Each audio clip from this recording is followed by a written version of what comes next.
Hi everyone.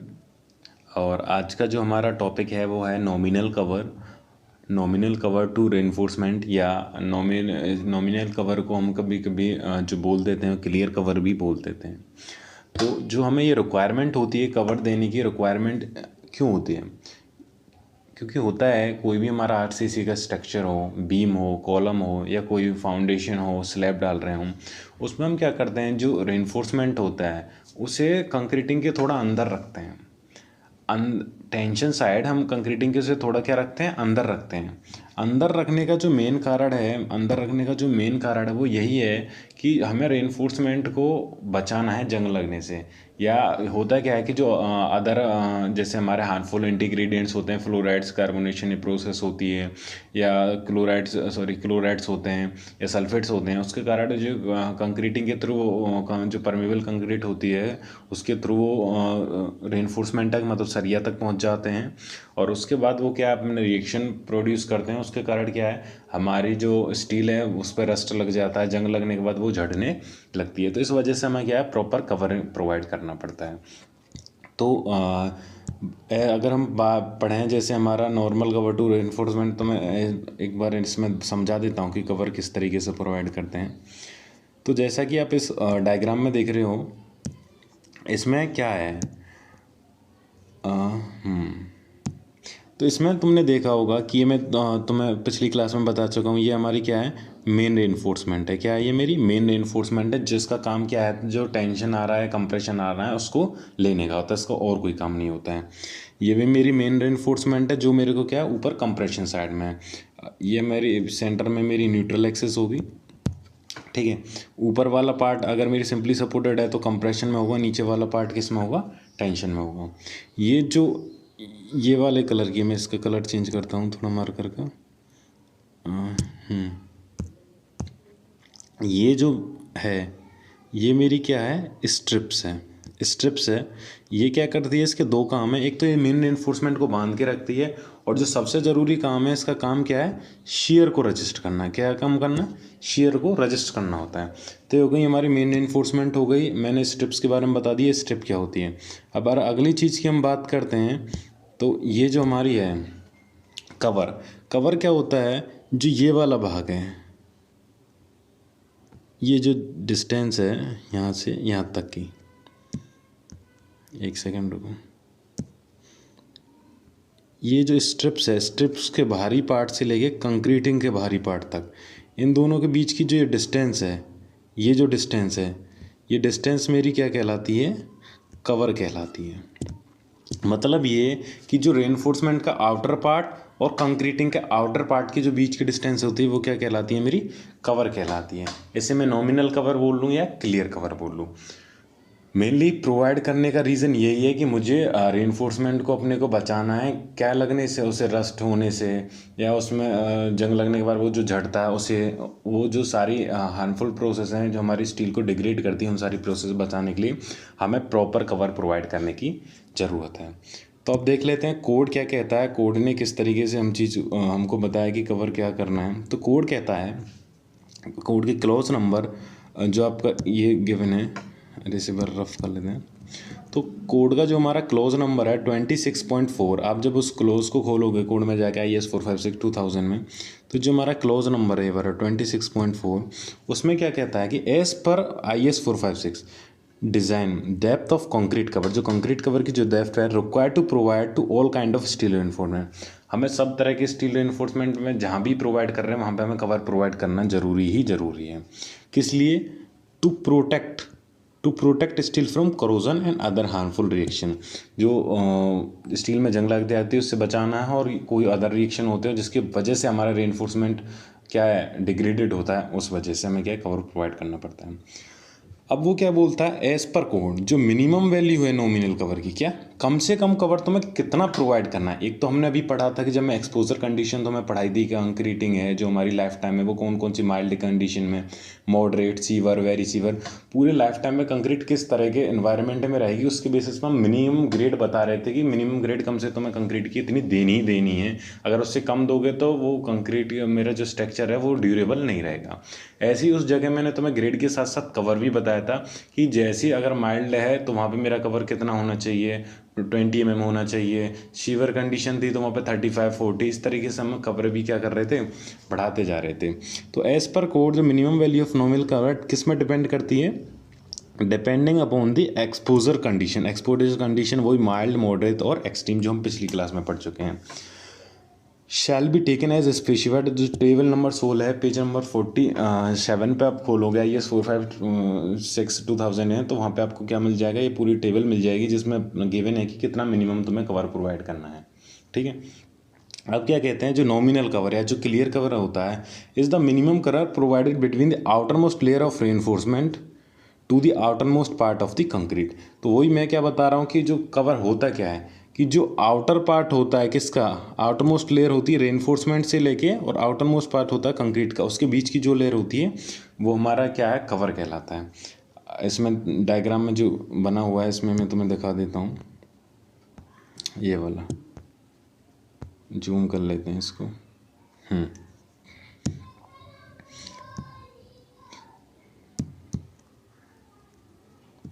तो इसमें अगर तुम देखोगे तो कवर कहाँ है,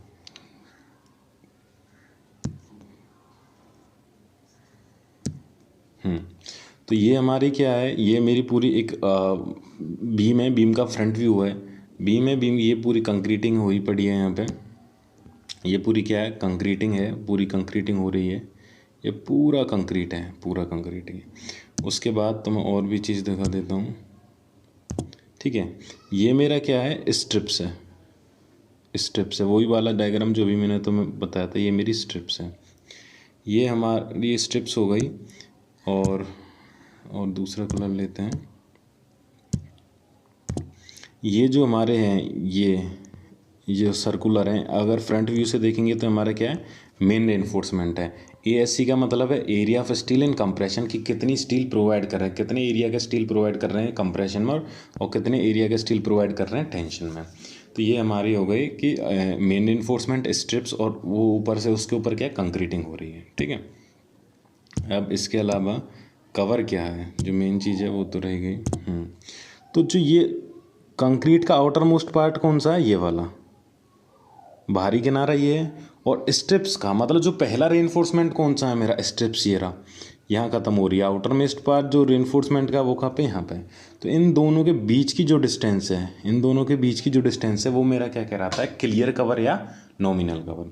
उम्मीद करता हूँ तुम्हें समझ में आएगा। नॉमिनल कवर कंक्रीट के आउटर मोस्ट पार्ट से लेके, कंक्रीट के आउटर मोस्ट पार्ट से लेके और रेनफोर्समेंट मतलब स्ट्रिप के आउटर मोस्ट पार्ट तक की जो बीच की डिस्टेंस होती है वो क्या कहलाती है, मेरी कवर कहलाती है। देखो अब होता क्या है, बीम में तो हमारी स्ट्रिप्स होती हैं, बीम जब हमारी बनती है तो बीम में तो हमारी स्ट्रिप्स होती हैं, पर अगर मैं स्लैब की बात करूं, स्लैब में हमारी स्ट्रिप्स नहीं होती है, वहाँ सिर्फ मेन रेनफोर्समेंट होती है जो दोनों दिशाओं में होती है, इस तरीके से लगी होती हैं, ऐसे ऐसे ऐसे और इस तरीके से। तो उसमें क्या हमारा सिर्फ मेन रेनफोर्समेंट होता है। तो वहाँ पे जो क्लियर कवर की डिस्टेंस क्या होती है, जो इस वहाँ पे क्लियर कवर की जो डिस्टेंस होगी वो भी जो कंक्रीट का आउटर मोस्ट पार्ट से लेकर रेनफोर्समेंट का जो आउटर पार्ट है उसके बीच की डिस्टेंस ही होगी।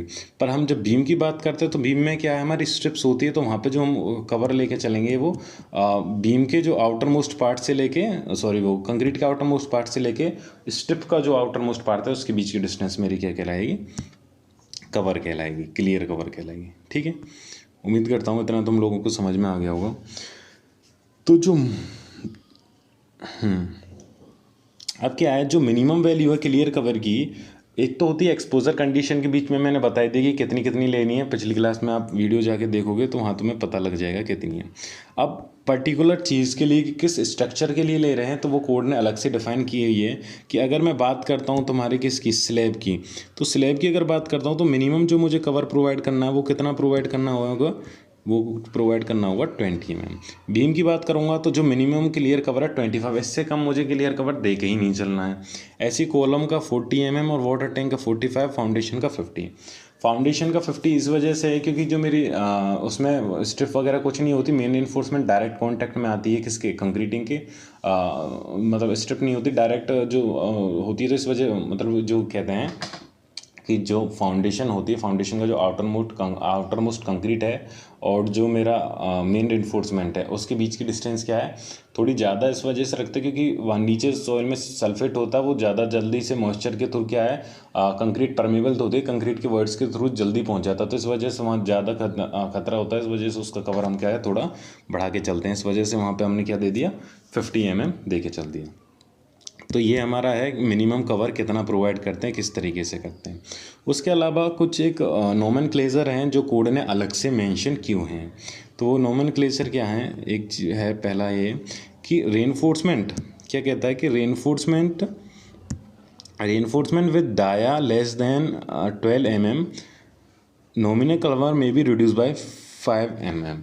कहने का मतलब ये है कि जो मैं अगर रेनफोर्समेंट प्रोवाइड कर रहा हूँ उसकी अगर डाया तो हमारी जो रेनफोर्समेंट की जो सरिया है तो इसकी कितनी होती है, 6 mm होती है, 8 mm होती है, 10 होती है, 12 होती है, 14 होती है, 16 होती है, 25 होती है।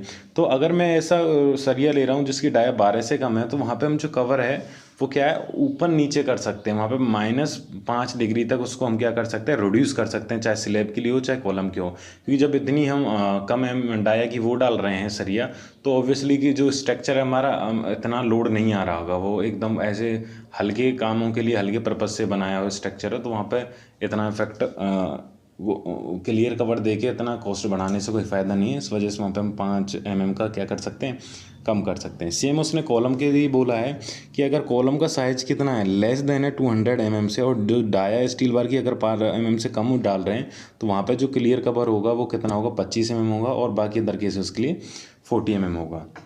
तो ये 2-4 स्पेसिफिकेशन हैं जो कोड ने क्लियरली मेंशन किए हैं और ये हमको याद होने चाहिए, डायरेक्टली कभी भी एग्जाम में क्या कर सकते हैं, पूछे जा सकते हैं।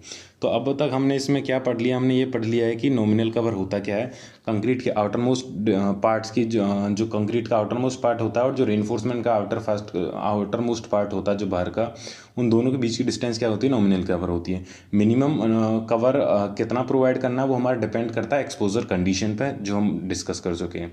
तीसरी चीज़ उन्होंने ये भी बताया कि किस स्ट्रक्चर के लिए कितना मिनिमम कवर देना है, तो वो भी हमने अलग से कहा मेंशन कर दिया है, ये मेंशन है मिनिमम नॉमिनल कवर स्लैब के लिए, बीम के लिए कितना होता है, ये सारी चीज़ हम यहाँ पे अलग से इस टेबल में क्या है मेंशन की हुई है। ठीक है, तो ये सारी चीज़ हो गई, इसे रफ कर लेते हैं। तो ये हमारा नॉमिनल कवर, नॉमिनल कवर किसे कहते हैं, क्लियर कवर किसे कहते हैं। एक बार एक क्वेश्चन आया था एग्जाम में किसी के जूनियर इंजीनियरिंग के में कि नॉमिनल कवर और क्लियर कवर क्या होता है, तो दोनों एक ही चीज़ होती हैं, तो काफ़ी लोगों ने उस गलत कर दिया था तभी। तो ये याद रखना, नॉमिनल कवर और क्लियर कवर दोनों एक ही चीज़ होती हैं, बस नाम अलग अलग ले सकते हैं। ठीक है, तो हमारे यहाँ नॉमिनल कवर के बारे में ख़त्म होता है। अब बात करते हैं हमारा इफेक्टिव कवर क्या होता है। इफेक्टिव कवर का कहने का मतलब है जो हमारा इफेक्टिव होगा। देखो होता क्या है इसमें, जो मेनली कुछ नहीं किया गया है, मेनली अगर तुम इसी से समझ जाओगे, इफेक्टिव कवर बराबर होता है clear cover 2 strips, diameter of strips plus depth of CG of the main reinforce from the strips. Effective cover is a measure from outer face of concrete to centre of gravity of the main reinforcement. कहने का मतलब ये है कि ये diagram थोड़ा zoom करते हैं, ये इसमें तो मैं क्लियर कवर भी समझ में आ जाएगा।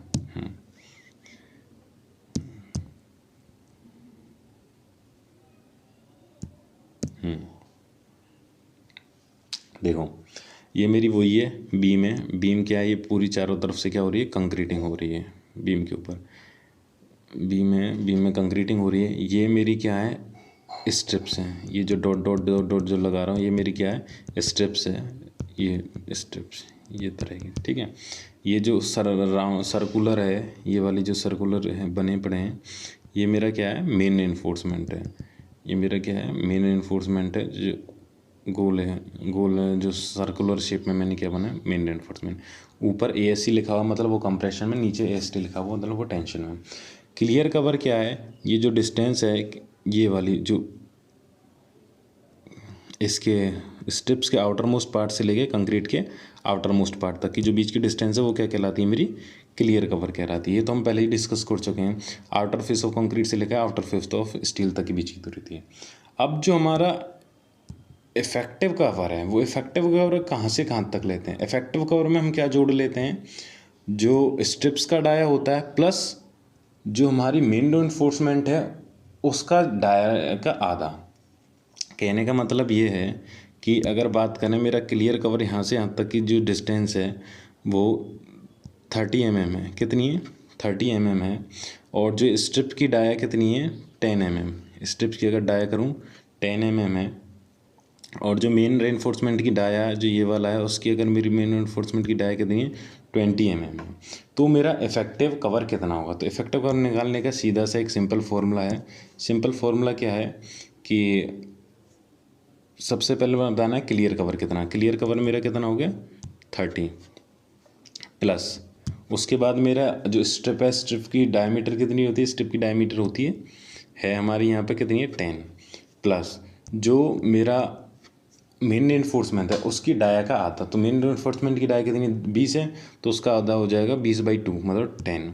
तो जो हमारा टोटल कवर हो गया, जो इफेक्टिव कवर हो गया वो कितना होगा? 10 प्लस 30 प्लस 10 प्लस 10 मतलब 50 mm। तो ये 50 mm क्या हमारा इफेक्टिव कवर है। इफेक्टिव कवर निकालने की ज़रूरत क्यों पड़ी? इफेक्टिव कवर मेनली जो रीज़न है ये भी तो पता होना चाहिए। इफेक्टिव कवर क्यों निकालना है? डायरेक्ट हम क्लियर कवर से ही काम चला लें ना। तो इफेक्टिव कवर निकालने का हमें इस वजह से ज़रूरत पड़ी क्योंकि हमें निकालनी पड़ती है इफेक्टिव डेप्थ। अब इफेक्टिव डेप्थ क्या होती है? तो उससे पहले तुम्हें ये समझना होगा टोटल डेप्थ क्या होती है। टोटल डेप्थ किसी भी बीम को देखेंगे कि उसकी गहराई कितनी है, उसकी डेप्थ कितनी है, तो उस डेप्थ को ही हम क्या बोलते हैं? टोटल डेप्थ कहते हैं। जैसे कि यहाँ पे अगर तुम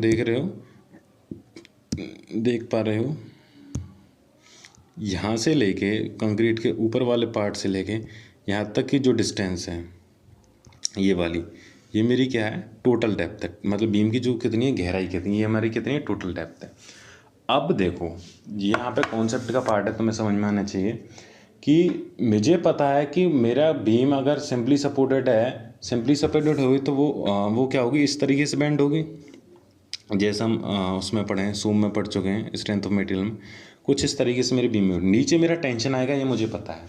अब नीचे की जो कंक्रीटिंग है वो तो टेंशन में बहुत कमजोर है, बहुत नेग्लिजिबल टेंशन ले सकती है। तो मैं जब डिजाइनिंग करता हूँ ये मान के चलता हूँ कि जो मेरी नीचे वाली जो बॉटम में टेंशन साइड जो कंक्रीट है वो बिल्कुल टेंशन नहीं लेती है। ये मैं एज्यूम करके चलता हूँ, लेके ही चलता हूँ। मैं उसे डिज़ाइन में कंसीडर ही नहीं करता हूँ कि वो थोड़ा बहुत टेंशन ले भी पाती है। मैं ये मान के चलता हूँ मेरा सारा टेंशन कौन लेता है? जो रेनफोर्स एलिमेंट है या जो स्टील प्रोवाइड करी है मैंने नीचे, वो मेरा सारा लोड लेती है। तो अब हुआ क्या, अब जो मेरे को डेप्थ तो मेरी टोटल है, पर जो टोटल इफेक्टिव डेप्थ का मतलब ये कि जो कितनी डेप्थ हमारा डिजाइनिंग में पार्टिसिपेट कर रही है। पार्टिसिपेट करने का मतलब ये है कि नीचे जो कंक्रीटिंग है, जो नीचे वाली हमारी क्या है, ये वाली जो कंक्रीटिंग है ये टेंशन साइड है। और टेंशन साइड हम कंक्रीटिंग को कंसीडर नहीं, डिजाइनिंग में कभी कंसीडर कर ही नहीं रहे। हम तो सिर्फ क्या कंसीडर कर, नीचे हमारी स्टील है वही पूरा टेंशन ले रही है। तो इस वजह से ये पूरी डेप्थ का हमारा क्या है, डिजाइनिंग के टाइम हम कंसीडर नहीं करके चलते कि हमारा स्ट्रेंथ में पार्टिसिपेट कर रही है। तो इस वजह से हमारा जो टोटल डेप्थ है उसमें से हमें क्या निकालनी पड़ती है? इफेक्टिव डेप्थ निकालनी पड़ती है। वो डेप्थ जिस पे हम क्या करते हैं? डिजाइनिंग करते हैं हम स्ट्रक्चर, जो पूरा हमारा स्ट्रेंथ में क्या कर रहा है? पार्टिसिपेट कर रहा है। इसका मतलब ये नहीं कि जो हमने रिमेनिंग ये वाला पार्ट छोड़ दिया है उसका कोई काम नहीं है या वो लोड नहीं लेगा। वो लोड लेगा, पर हम अपने सेफ्टी पर्पज से हमने क्या किया, उसको हटा दिया। मैं यही मान के चल रहा हूँ कि जो मेरे नीचे वाली कंक्रीट है वो कोई लोड ले ही नहीं रही है टेंशन का। तो इस वजह से हमें क्या इफेक्टिव डेप्थ निकालनी पड़ती है। तो इफेक्टिव डेप्थ निकालने से पहले मुझे क्या पता होना चाहिए? इफेक्टिव कवर पता होना चाहिए। तो इफेक्टिव कवर मैंने तुम्हें निकाल के बताया किस तरीके से निकालना चाहिए। और उससे पहले क्या निकालना चाहिए? कवर निकालना चाहिए। तो कवर हमें कोड ने दे दिया, जो हमारी एक्सपोजर कंडीशन है कि कंक्रीट कौन कौन से मौसम में रखी जाएगी, और जो हमारा आरसीसी स्ट्रक्चर है, बीम है तो इतना देना है, इतना 20 mm देना है, फाउंडेशन है तो 50 mm देना है। मतलब कार्बन कोड ने अपने आप खुद से मेंशन कर दिया, हमें बस वहाँ से लेना है। और दूसरी चीज़, वो जो कोड ने मेंशन की है वो कहाँ से, किस बेसिस पे की है, उसने देखा है, एक्सपीरियंस किया है, उसके बेसिस पे वहाँ पे सारी चीज़ें कोड में ऑलरेडी हैं। तो टोटल डेप्थ बराबर होगी, टोटल डेप्थ तो जो बीम की गहराई है वो होगी, इफेक्टिव डेप्थ क्या होगी। अब हमारा ये है कि इफेक्टिव डेप्थ कैसे निकालते हैं, अब वो मेनली कंसर्न है। एक सेकेंड इसे रफ कर लेते हैं थोड़ा।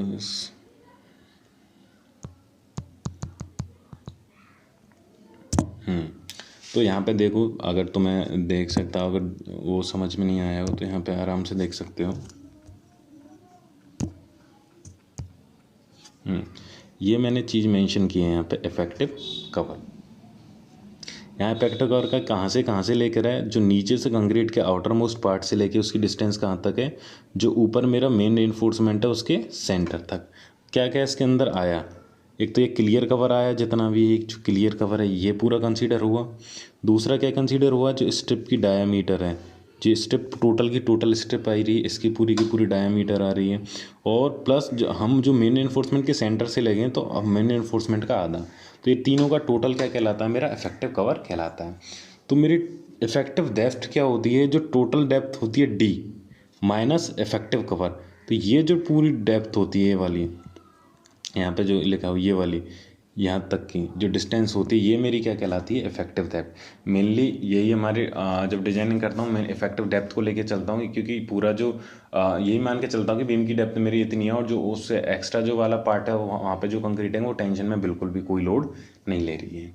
तो मेरे हिसाब से तो मैं ये सारी चीज़ समझ में आ गई होंगी कि क्लियर कवर क्या होता है, वो कोड मेंशन पहले ही करके देता है कि एक्सपोजर कंडीशन के बेसिस में उन्होंने मेंशन कर दिया है। इफेक्टिव कवर हम निकाल लेते हैं, इफेक्टिव कवर निकाल लेते हैं तो उसके बाद हम इफेक्टिव डेप्थ भी निकाल लेते हैं, जो डेप्थ हमारे पार्टिसिपेट करेगी डिजाइनिंग में। तो हमारा होता है 2 टॉपिक हमारे ख़त्म हुए हैं अभी। पहला ख़त्म हुआ है नॉमिनल कवर क्या होता है, दूसरा टॉपिक हमारा क्या ख़त्म हुआ है कि इफेक्टिव डेप्थ क्या होती है। तो ये दोनों के दोनों ख़त्म हो गए। बात करते हैं अगले तीसरे टॉपिक की, effective cover and clear cover. Theoretically तुम लोगों को समझ में आ गया है क्या चीज़ है। अब इसे थोड़ा एक वैल्यू लेके कर लेते हैं, जिससे जो तुम्हें डाउट है वो बिल्कुल क्लियर हो जाएगा। और दूसरा भी हम एक प्रोविज़न से पहले हम 2 तरीके से निकालते थे, वो भी बताऊंगा किस तरीके से निकालते थे। तो इसे देख लेते हैं।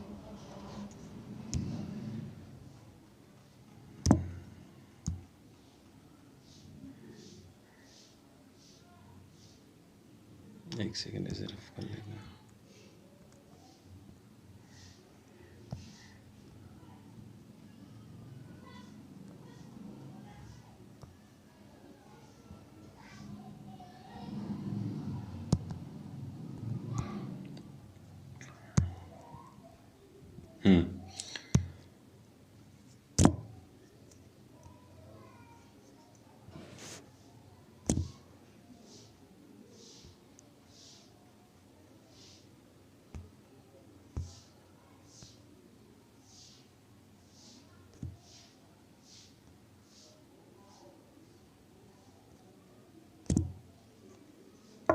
अब यहाँ पे आप लोग देखो, यहाँ पे क्या है, मेरी एक बीम है, ऊपर वाला पार्ट मेरा है, इसमें क्या है जो ऐसे डेड, ये वाला ऊपर वाला पूरा पार्ट किस में है, कंप्रेशन में है, नीचे वाला पार्ट किस में है, टेंशन में है। अब जो नीचे वाली कंक्रीटिंग है उससे मैं मान के नहीं चलता कि वो बिल्कुल टेंशन लेगी, इस वजह से मैंने इसमें कुछ भी नहीं है ऐसे डेड डेस करके नहीं दिखाया है, ठीक है। ये हमारी जो ये वाली चीज़ है वो स्ट्रिप है, ये हमारा मेन रेनफोर्समेंट है जो सर्कुलर में बना हुआ है, और उसका फ्रंट व्यू है। क्लियर कवर ये रहा, विड्थ ये रही, इफेक्टिव कवर भी निकाल लिया। इतना तो मैं पिछले अब तक है पूरा का पूरा बता चुका हूँ। अब इसको हमने क्या है कि बस ओवर डायग्राम में बना लिया। अब मुझे अगर निकालना है तो किस तरीके से निकालूंगा। मैंने मान के चला जो क्लियर कवर है वो क्या है, मेरा जो क्लियर कवर है मैंने मान के चला, एक सेकेंड इसको हटा देना।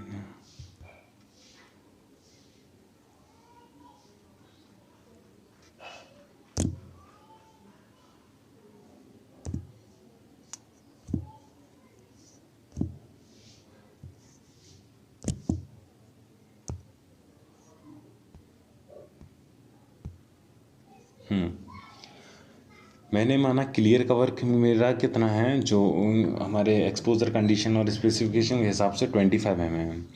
जो डाया ऑफ स्ट्रिप है वो कितना है, 10 mm है, और जो रेनफोर्समेंट का डाया है 25 mm है। तो इफेक्टिव कवर अगर मुझे निकालना है तो कैसे निकालूंगा, इफेक्टिव कवर का फॉर्मूला कितना है, clear cover plus dia of strip plus जो मेन रेनफोर्समेंट का डाया है उसका आधा।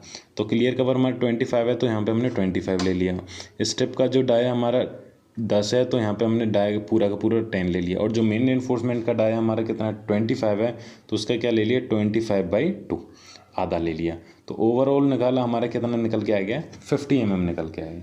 ये हमारा क्या इफेक्टिव कवर है। अगर इसे मैं टोटल डेप्थ में से अगर इसे माइनस कर देता हूँ या घटा देता हूँ तो मेरा क्या निकल के आ जाएगा इफेक्टिव डेप्थ निकल के ही वही इफेक्टिव डेप्थ जो हमारी क्या है डिज़ाइन में कंसीडर करी जाती है वो हमारी इफेक्टिव डेप्थ निकल जाएगी।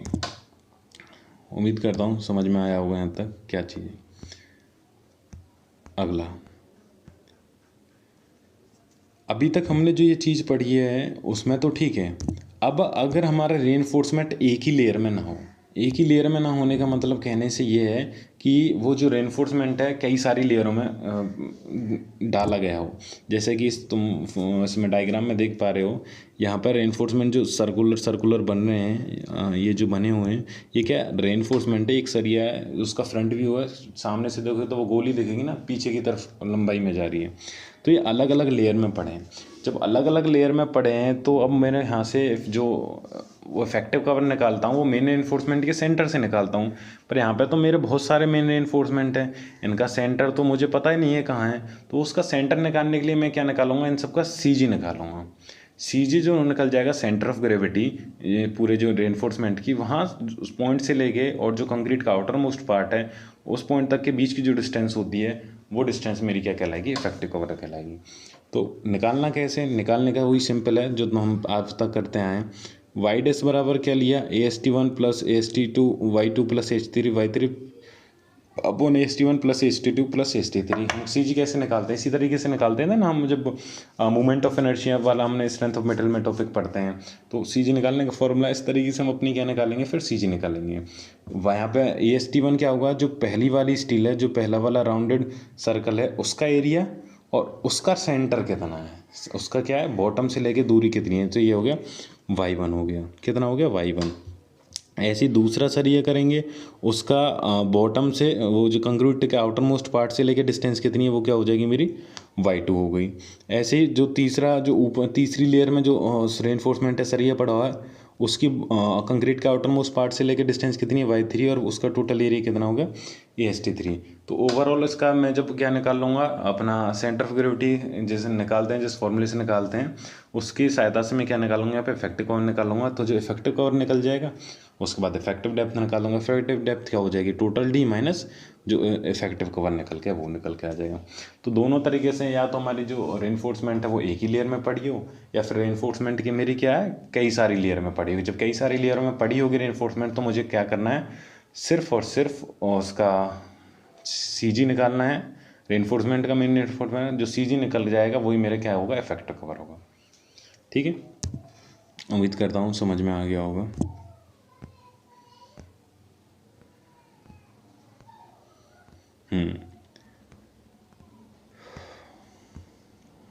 अब यहाँ पे एक चीज़ और तुम्हें बतानी है,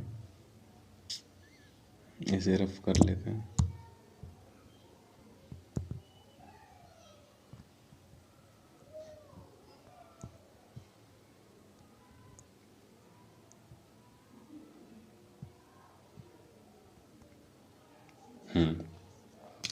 यहाँ पे वही तुम्हें एक पूरा क्रॉस सेक्शन दिख रहा है किसी बीम का, उसमें तुम्हें दिखा है स्ट्रिप्स दिख रही हैं, मेन एनफोर्समेंट का दिख रहा है, फ्रंट व्यू दिख रहा है, सब चीज़ों का। ठीक है, अभी क्या था हमारा जो एक कोड था IS 456 1978, उसके बाद हमारा रिवीजन हुआ तो जो कोड आया वो आया था IS 456 2000।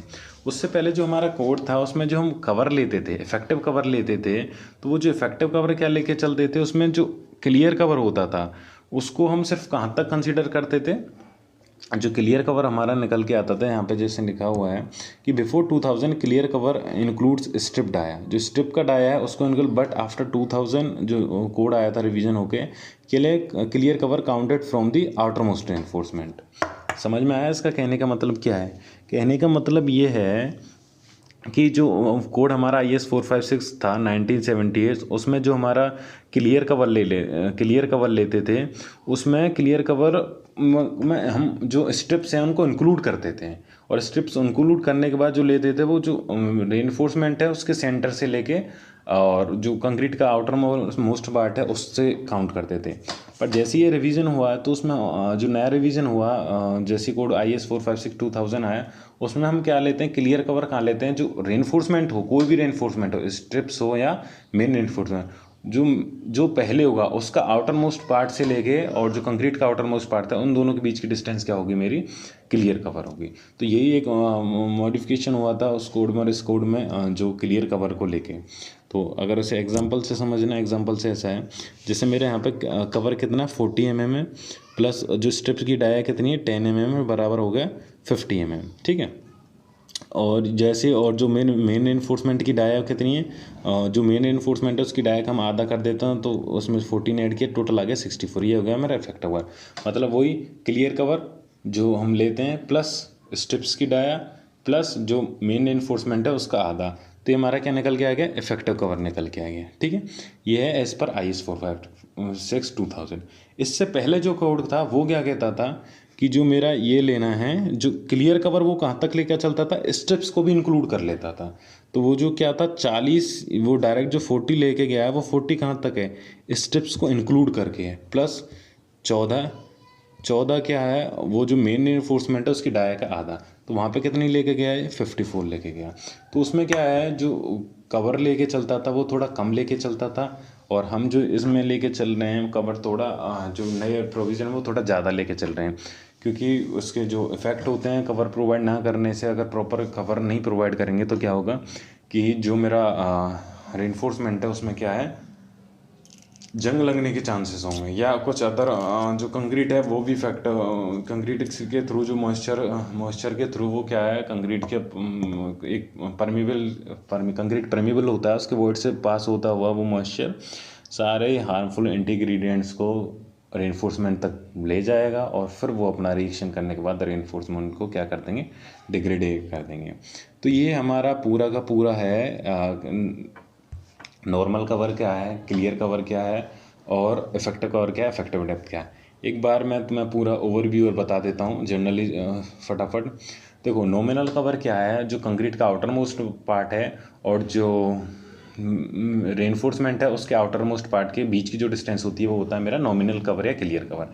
इफेक्टिव कवर क्या है, वो कवर जो जिस इफेक्टिव कवर बराबर होता है क्लियर कवर प्लस तुम्हारा जो स्ट्रिप्स होती है उसकी डाया प्लस मेन रेनफोर्समेंट, ये हमारा क्या होता है, क्लियर कवर होता है। अगर मेन रेनफोर्समेंट उसमें स्ट्रिप्स नहीं है तो डायरेक्ट क्या आ जाएगा, जो clear cover plus main reinforcement और का क्या आ जाएगा, उसका आधा आ जाएगा।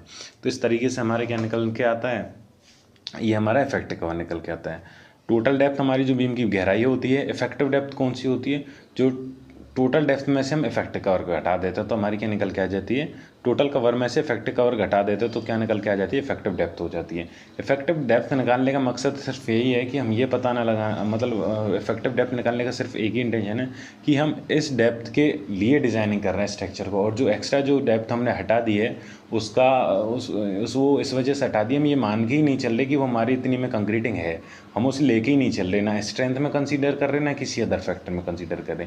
वो है, वो टेंशन भी लेगी, जितना लोड आएगा वो जितना वो ले सकती है उतना तो लेगी, पर हम डिज़ाइन में नहीं लेके चलते। क्यों, इससे क्या फ़ायदा होगा, मैं थोड़ा सेफ्टी एक्स्ट्रा मिल जाएगी और कुछ नहीं हुआ। तो नॉमिनल कवर में बता दिया, इफेक्टिव कवर बता दिया, इफेक्टिव कवर का फॉर्मूला लिखा है, इफेक्टिव क्या है। उसके बाद हमारे फॉर्मूले से डिस्कस कर लिए, मतलब उस वैल्यू रख के डिस्कस कर लिए क्या चीज़ें, और उसके बाद हमारा इफेक्टिव डेप्थ, हाँ जब हमारे जो रेनफोर्समेंट है एक लेयर में हम प्रोवाइड करके कई सारी लेयरों में प्रोवाइड किया जाता है, तो उस टाइम हम कैसे निकालते हैं अपना इफेक्टिव डेप्थ, वो कुछ नहीं, वो बस सेंटर ऑफ ग्रेविटी निकाल लो, वही हमारी इफेक्टिव डेप्थ हो जाती है। उसमें से फिर टोटल डेप्थ में से वो घटा दो तो फिर इफेक्टिव डेप्थ निकल आती है। नीचे फिर ये था कि हमारा प्रोविज़न था IS 456 1978 वाले कोड से हम कैसे कवर निकालते थे, और जो IS 456 2000 वाले कोड से कैसे इफेक्टिव कवर निकालते हैं। बस ये दोनों में और कोई डिफरेंस नहीं है। तो हमारे यहाँ पे कवर का टॉपिक कंप्लीट होता है। इफेक्टिव कवर, नॉमिनल कवर क्या होता है, और जो लेयर हमारी रेनफोर्समेंट है अगर वो एक साथ ना हो, डिफरेंट लेयर में हो, तो वहाँ पर CG निकालने के बाद हम इफेक्टिव कवर निकाल सकते हैं। एक बार ये डायग्राम का ओवरव्यू देख लो, इसमें वैसे तो सब कुछ समझ में आ ही गया होगा। इतनी बार डिस्कस कर चुके हैं, एक ही चीज़ को कई बार बोल लिया है। इसमें देखो जो रेड कलर में दिख रही है वो रेड कलर में क्या है, हमारा मेन रेनफोर्समेंट है। जो ये रेड कलर में हमारा दिख रहा है क्या है, मेन रेनफोर्समेंट है। और जो ये जो पतली पतली जो हल्की हल्की जो सरिया दिख रही हैं, जो मेन जो दोनों मेन रेनफोर्समेंट में जो दोनों रेड कलर में ऊपर नीचे सरिया को जो बांध रही है ग्रे वाली स्टील या रेनफोर्समेंट, वो मेरा क्या स्ट्रिप्स हैं। और जो ऊपर कंक्रीटिंग का से लेके जो स्ट्रिप्स तक की बीच की जो दूरी है, कंक्रीटिंग से लेके स्ट्रिप के जो बीच की दूरी है वो क्या कवर कहलाती है। तो ये हो गया हमारा कवर हो गया, ठीक है। तो और जो ये ऊपर वाला पार्ट है तुम इससे अच्छे से समझ सकते हो। इफेक्टिव डेप्थ क्या है, देखो यहाँ पे इसने मेंशन भी किया है इफेक्टिव डेप्थ किस तरीके से, कि कंक्रीट का आउटर यहाँ से लेके टॉप से लेके जो मेन रेनफोर्समेंट है उसके आधे तक की जो डिस्टेंस होती है वो मेरी क्या करती है, इफेक्टिव डेप्थ होती है। ये जो सामने से हमें सर्कुलर दिखता है मेन रेनफोर्समेंट, जब हम उसका क्रॉस सेक्शन बनाते हैं, स्ट्रिप क्या है मेन रेनफोर्समेंट को बांध के रखी है, और स्ट्रिप का काम क्या शेयर प्रोवाइड करना है। तो ये हैं सारी चीज़ें हैं एक्चुअल में, तो तुमने देखी होंगी साइड पे इतनी सारे घर मकान बनते हैं। तो आज कवर का टॉपिक यहीं पे ख़त्म करते हैं, अगली क्लास में हम डिस्कस करते हैं। अभी हमें मेनली तो बहुत थोड़ा स्पीड से चलना पड़ेगा, कैरेक्टरिस्टिक स्ट्रेंथ क्या होती है वो डिस्कस करनी है, और वो किस तरीके से डिफाइन की गई है, टेस्टिंग के बेसिस पे क्या क्या निकल के आता है। और उसके पहले हम एक वीडियो देख लेंगे कि एल्कली का क्या इफेक्ट पड़ता है, सल्फेट का क्या इफेक्ट करता है, क्लोराइड का क्या इफेक्ट पड़ता है, कार्बोनेशन का प्रोसेस है उसका क्या इफेक्ट पड़ता है। तो नेक्स्ट वीडियो हमारी यही होगी, ये डिफरेंट जो हार्मफुल इंटीग्रेडिएंट्स हैं इनका हमारे ओवरऑल कंक्रीट और रेनफोर्समेंट क्या इफेक्ट पड़ता है, और वो इफेक्ट किस तरीके से पड़ता है। तो अगली वीडियो में हम वही डिस्कस करेंगे। तब तक के लिए good luck, stay blessed, stay healthy.